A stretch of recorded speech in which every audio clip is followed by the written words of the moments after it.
안녕하세요. 마지막 언약의 확증을 주십니다. 오늘 본문은 창세기 22장 15절에서 24절입니다.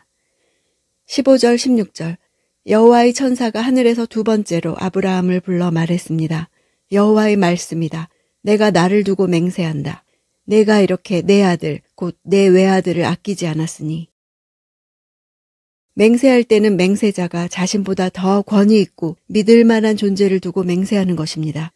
그런데 하나님은 자신보다 더 크고 권위 있는 존재가 없었으므로 당신 스스로의 이름과 명예를 걸고 아브라함에게 이삭을 통해 큰 축복을 주시겠다고 맹세하신 것입니다. 하나님께서 스스로의 이름을 걸고 하신 약속은 반드시 성취됩니다. 17절 내가 반드시 내게 복을 주고 반드시 내 자손을 하늘의 별처럼 바닷가의 모래처럼 많아지게 하겠다. 내 자손이 원수들의 성문을 차지할 것이다. 아브라함 생애 통틀어 언약을 7번 주셨고 이번이 마지막이었습니다. 이삭 희생제사 사건 이후에는 더 이상 언약의 확증이 없었던 것은 이제 아브라함과 하나님 사이의 교제가 확증이 필요 없을 정도로 승화되었기 때문입니다. 원문으로는 축복하다라는 단어가 연속적으로 사용되어서 그래서 내가 네게 반드시 꼭 복을 주겠노라가 됩니다. 아브라함을 반드시 복을 주겠다는 하나님의 강력한 의지가 잘 표현되었습니다. 또한 많아지게 하겠다는 말도 동일하게 2번 반복함으로써 정말로 많아지게 하겠다입니다. 하나님께서 이렇게 강조용법을 반복해서 사용하신 것은 바로 아브라함의 순종을 기쁘게 여기셨기 때문입니다.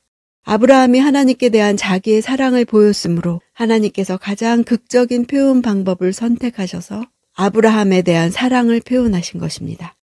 성문은 성 전체를 대표하는 장소입니다. 아브라함의 후손이 대적의 성문을 얻는다는 것은 대적의 성 전체를 차지하게 되리라는 뜻입니다. 이 언약은 아브라함의 후손들이 약속의 땅 가나안을 차지함으로써 역사적으로 성취되었습니다. 궁극적으로는 장차 아브라함의 후손으로 오실 메시아 예수께서 십자가와 부활 사건을 통해 어두움의 세상 주관자인 사탄의 권세를 물리치고 만왕의 왕, 만주의 주로서의 영광을 영원히 누리게 되실 영화로운 미래를 예시하고 있습니다. 18절 내가 내 말에 순종했으므로 내 자손을 통해 이 땅의 모든 민족들이 복을 받을 것이다. 자손이라는 단어는 단 한 번도 복수형으로 사용된 적이 없습니다. 이것은 전체 후손을 하나의 단위로 보는 히브리식 사고방식입니다. 여기서 내 자손은 예수 그리스도를 가리킵니다. 19절 아브라함이 자기 하인들에게로 돌아갔습니다. 그리고 그들이 일어나 다 함께 브엘세바로 갔습니다. 아브라함은 브엘세바에서 살았습니다. 돌아갔다, 일어나, 갔다, 살았다. 이렇게 계속법을 연속적으로 4번이나 사용해서 아브라함이 모리아산을 떠나서 원래 거주했던 브엘세바로 돌아와서 다시 살기까지를 간략하고 속도감 있게 기록하고 있습니다. 모리아산으로 가는 정황이 길고 자세하게 묘사된 것과 상당한 대조를 이룹니다. 20절 이 일이 있은 후 아브라함에게 이런 말이 들렸습니다. 밀가가 그대의 동생 나홀에게 아들들을 낳았습니다.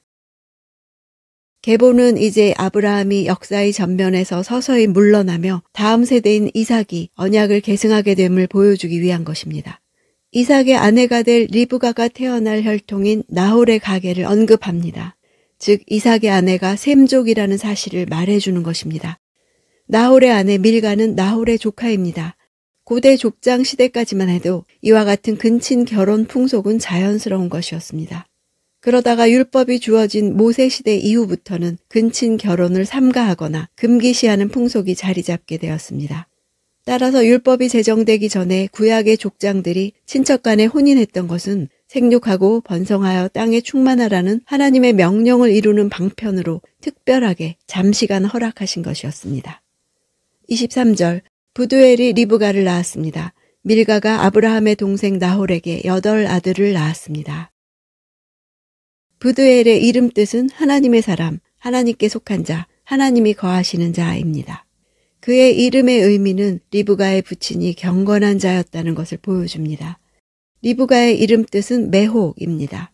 리브가의 미모가 상당히 출중했음을 보여주며 그녀는 외적인 아름다움뿐 아니라 아버지의 경건한 신앙을 그대로 이어받아 신앙 가운데 내면적인 아름다움까지 지닌 여인이었음을 보여줍니다.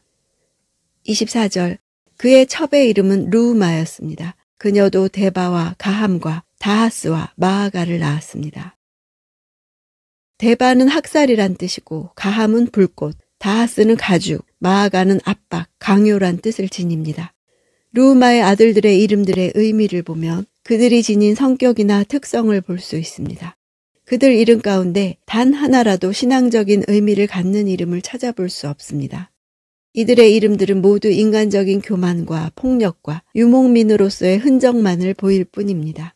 구약에서의 이름은 그 사람의 인격과 성격과 평판 등을 반영했었습니다.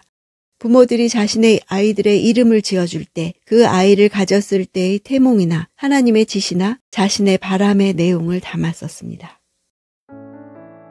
하나님이 하시는 일이 믿어지지 않아 웃었기에 이삭이라는 이름의 아들을 얻은 아브라함이 그 아들을 바칠 수 있는 자리까지 이르렀다는 사실을 보며 우리는 하나님의 인내와 수고가 얼마나 대단한지를 깨닫습니다. 아브라함은 죽은 자였습니다. 아브라함에게서는 이삭이 나올 수 없는 죽은 자였습니다.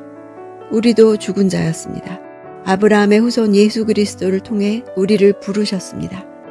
하나님은 우리도 결국 아브라함이 보인 믿음의 경지까지 이끌어 가실 것입니다. 비록 지금은 말씀이 안 믿어져서 마음속으로 불신과 두려움을 가지고 있어도 하나님의 일하심은 멈추지 않으실 것입니다. 그것이 우리의 소망입니다.